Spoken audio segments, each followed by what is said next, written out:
सरकार भले ही बच्चों को प्रेरित करने के उद्देश्य से स्कूल चले हम अभियान का पाठ पढ़ा रही हो, मगर वास्तविक स्थिति ठीक इससे उलट है। स्कूल चले अभियान के तहत बड़ी राशि खर्च करने के बाद भी कई ग्रामीण इलाकों में स्कूलों के हालात बद से बदतर है।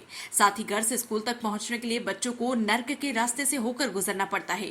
ताजा मामला खेड़थल तिजवारा के मुंडावर उपखंड के गांव खुशाल बास के राजकीय उच्च माध्यमिक विद्यालय का है। यहां पर घर से निकलकर शिक्षा ग्रहण करने के लिए स्कूल जाने वाले मासूम बच्चों को स्कूल के मुख्य गेट पर कीचड़ और दलदल वाले रास्ते से होकर गुजरना पड़ता है, जिसे अगर नर्क का रास्ता कहा जाए तो शायद कम नहीं होगा, जिसमें बच्चों को घर से स्कूल तक जाने के लिए गंदे रास्ते से होकर जाना पड़ता है।